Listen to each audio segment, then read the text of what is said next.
أعوذ بالله من الشيطان الرجيم. بسم الله الرحمن الرحيم. للفقراء المهاجرين الذين أخرجوا من ديارهم وأموالهم يبتغون فضلا من الله ورضوانا ينصرون الله ورسوله أولئك هم الصادقون. والذين تبوأوا الدار والإيمان من قبلهم يحبون من هاجر إليهم ولا يجدون في صدورهم حاجة مما أوتوا ويؤثرون على أنفسهم ولو كان بهم خصاصة ومن يوق شح نفسه فأولئك هم المفلحون. إنا فتحنا لك فتحا مبينا ليغفر لك الله ما تقدم من ذنبك وما تأخر ويتم نعمته عليك ويهديك صراطا مستقيما وينصرك الله نصرا عزيزا. إن الذي فرض عليك القرآن لرادك إلى معاد. اللهم صل على محمد وآل محمد افضل صلواتك وبارك وسلم انك حميد مجيد. عن ابراہیم عن الاسود عن عائشہ رضی اللہ عنہا قالت ما شبع آل محمد صلی اللہ علیہ وسلم منذ قدم المدینة من طعام البر ثلاث لیال تباعا حتى قبض. عن عائشہ رضی اللہ عنہا قالت لعروة ابن اختی انا كنا لننظر الى الهلال ثلاثة أهلة في شهرين وما اوقدت في ابيات رسول الله صلى الله عليه وسلم نار فقلت ما كان يعيشكم قالت الاسودان التمر والماء. فتح مکہ کی جو کشمکش ہوئی قریش کے درمیان اور حضرت صلی اللہ علیہ وسلم کے درمیان، وہ دنیا کی جنگی اور فوجی تاریخ میں ایک انتہائی غیر معمولی تبدیلی پیدا کرنے والا معرکہ ہے. میں نے آج بہت غور کیا اور میں اس نتیجے پر پہنچا ہوں کہ جنگ عظیم دوم کے وہ عظیم الشان اثرات نہیں ہوئے جو فتح مکہ کے نتیجے میں پیدا ہوئے تھے، اور علی وجہ البصیرت میں اس بات پر پہنچا. اگر جنگ عظیم دوم میں انگریز جیت گئے، اگر جرمن جیت جاتے تو کیا تبدیلی ہوتی؟ سائنس بھی اسی طرح ہی چل رہی، ترقی کرتی رہتی، عیسائیت بھی اسی طرح ہی قائم رہتی، سیاسی تبدیلیاں بھی جو انگریزوں کی مقبولات تھیں وہ آزاد ہو گئیں. انگریزوں کے قبضے کے بعد بھی اگر نہ ہوتی تو جرمنوں کا قبضہ ہو جاتا، جرمنوں کا حملہ ہو جاتا، وہ جیت جاتے تو اس بھی انہوں نے آزاد ہو جانا. کوئی بنیادی اہم تبدیلی جنگ عظیم دوم میں انگریزوں کی فتح یا جرمن کی فتح سے کوئی تبدیلی نہیں ہوئی. کوئی فریق بھی ان میں سے جیت جاتا، صورتحال یہی رہنی تھی. سائنسی اور معاشی تبدیلیاں اور ترقیات اسی طرح ہی ہونی تھی. ترقی کہہ لیں آپ یا تنزل کہہ لیں، جو کچھ بھی کہیں، صرف اتنا فرق پڑ جانا تھا کہ ہم آج جرمنی انگریزی زبان کو بولنے کے بجائے جرمن زبان بول لیتے. وہ ذرا کرخت زبان ہے، ذرا سخت زبان ہے، انگریزی ذرا نرم زبان ہے، اور تو کوئی تبدیلی نہیں ہوتی. لیکن فتح مکہ کی پر آپ غور کریں تو اتنی زبردست تبدیلی ہے کہ حیرت ہوتی ہے.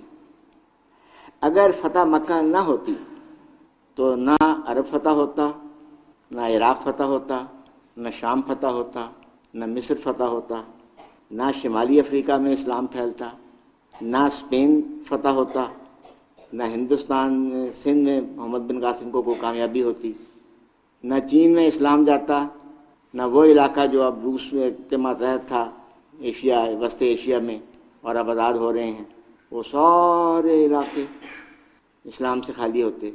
تو کیا ہوتا؟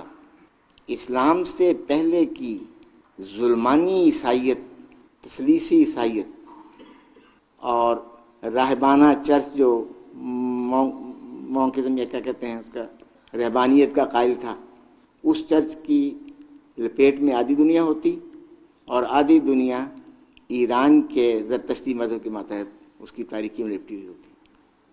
تو نہایت بنیادی عظیم الشان تبدیلی فتح مکہ سے ہوئی ہے۔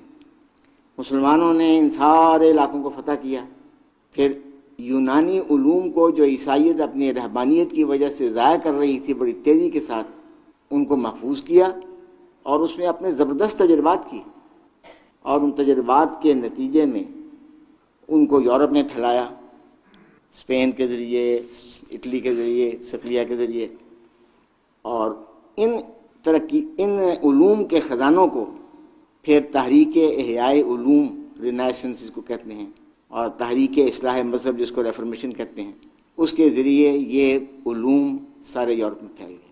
آج جو دنیا سائنسی ترقی کا دعویٰ کرتی ہے، یہ ساری مبنی ہے بال واسطہ یا بلا واسطہ فتح مکہ پر۔ تو فتح مکہ ایک انتہائی عظیم الشان واقعہ تھا، ایک زبردست فتح تھی، اور اس فاتح جو 10,000 قدوسیوں کے ساتھ اس شہر میں داخل ہوا اور عظیم الشان فتح اس نے پائی، اپنی ذات میں بھی وہ ایک عظیم الشان فتح ہے، جنگی لحاظ سے بھی، بغیر لڑائی کے ہی دشمن کا ہیڈ کوارٹر فتح ہو گیا۔ جانتے ہیں کہ اس فاتح نے شام کا کھانا کیا کھایا تھا؟ بہت کم لوگ جانتے ہیں۔ سارا دن کی اس جدوجہد کے بعد حضور حضرت ام ہانی کے گھر تشریف لے گئے، جو ان کی چچا زاد بہن تھی۔ بی بی کچھ کھانے کو ہے؟ کھانے کو تو نہیں ہے، ختم ہو چکا ہے کھانا، سوکھی روٹی کے ٹکڑے پڑے۔ اچھا وہی لے آؤ۔ وہ سوکھی روٹی کے ٹکڑے لے آئیں، وہ تو بالکل سخت۔ اچھا بی بی پانی لاؤ، پانی میں وہ ڈبو دیے۔ اب اور کیا کیا جائے؟ اچھا نمک تو ہوگا نا گھر میں، جاؤ نمک لے آؤ۔ وہ اس میں نمک ڈالے، روٹی تیار ہو۔ سالن کا کیا کریں؟ بی بی کوئی سالن؟ وہ سالن تو کوئی نہیں، سرکہ ہے۔ ہاں ہاں، نعم الادام والخل، سرکہ لے آؤ۔ اس عظیم الشان فتح کے فاتح نے جو کھانا اس دن کھایا تھا وہ یہ تھا۔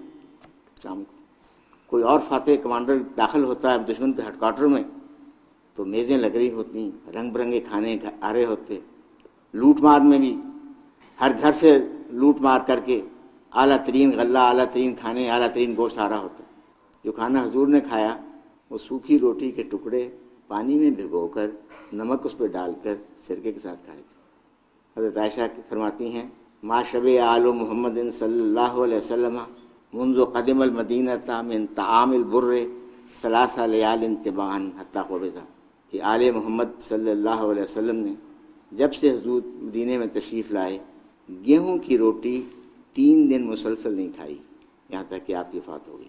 اور جب وفات ہوئی تو ایک یہودی کے پاس سربراہ مملکت کی زرہ، تصور کر سکتے ہیں آپ، ایک سربراہ مملکت کی زرہ جو ہے، صدر پاکستان کی، صدر امریکہ کی کا ہتھیار جو ہے، وہ ایک یہودی کے پاس 30 سا غلے پر، سا حافظ صاحب 3 سیر کا ہوتا ہے تو 100 سیر غلے کے بدلے وہ رہن پڑی ہوئی تھی۔ اسے غلہ منگوایا گیا، پیسے تو تھے نہیں، تو وہ زرہ اس کے پاس رکھوائی گئی جب حضور کی وفات ہوئی۔ انسانی تاریخ میں اس کی کوئی مثال نہیں ہے۔ حضرت عائشہ کہتی ہیں کہ 2 مہینے 3 چاند ہم دیکھتے گزر جاتے تھے، حضور کے گھروں میں آگ نہیں جلتی تھی۔ عربا کہتے ہیں حضور خالہ کھاتے کیا تھے؟ کہ یہی چھوارے اور پانی۔ ہاں ہمارے کچھ ہمسائے تھے، وہ کبھی کبھی دودھ بھیج دیا کرتے تھے، ان کی جو دیر اونٹیاں تھیں وہ پی لیتے تھے، لیکن اس لیے نہیں کہ کمی تھی، اس لیے نہیں کہ کھانا تھا نہیں، اس لیے کہ یہ کھانا دوسروں کو کھلایا جاتا اور خود اس طرح گزارا کیا جاتا۔ کیا خوبصورت نقشہ اس بات کا براہین احمدیہ میں کھینچا گیا ہے۔ فرماتے ہیں خیال کرنا چاہیے کہ کس استقلال سے حضرت اپنے دعوی نبوت پر باوجود پیدا ہو جانے ہزاروں خطرات اور کھڑے ہو جانے لاکھوں معاندوں اور مزاحموں اور ڈرانے والوں کے اول سے اخیر دم تک ثابت اور قائم رہے۔ برسوں تک وہ مصیبتیں دیکھیں اور وہ دکھ اٹھانے پڑے جو کامیابی سے بکلی مایوس کرتے تھے اور روز بروز بڑھتے جاتے تھے، جن پر صبر کرنے سے کسی دنیاوی مقصد کا حاصل ہو جانا وہم بھی نہیں گزرتا، بلکہ نبوت کا دعویٰ کرنے سے از دست اپنی پہلی جمعیت کو بھی کھو بیٹھے اور ایک بات کہہ کر لاکھ تفرقہ خرید لیا اور ہزاروں بلاؤں کو اپنے سر پر بلا لیا، وطن سے نکالے گئے، قتل کے لیے تعاقب کیے گئے، گھر اور اسباب تباہ و برباد ہو گیا، بارہا زہر دی گئی، اور جو خیر خواہ تھے بدخواہ بن گئے، اور جو دوست تھے وہ دشمنی کرنے لگے۔ اور ایک زمانہ دراز تک وہ تلخیاں اٹھانی پڑیں کہ جن پر ثابت قدمی سے ٹھہرے رہنا کسی فریبی اور مکار کا کام نہیں۔ اور پھر مدت مدید کے بعد غلبہ اسلام کا ہوا تو ان دولت اور اقبال کے دنوں میں کوئی خزانہ اکٹھا نہ کیا، کوئی عمارت نہ بنائی، کوئی بارگاہ تیار نہ ہوئی، کوئی سامان شاہانہ عیش و عشرت کا تجویز نہ کیا گیا، کوئی اور ذاتی نفع نہ اٹھایا، بلکہ جو کچھ آیا وہ سب یتیموں اور مسکینوں اور بیوہ عورتوں اور مقروضوں کی خبرگیری میں خرچ ہوتا رہا، اور کبھی ایک وقت بھی سیر ہو کر کھانا نہ کھایا۔ اللہ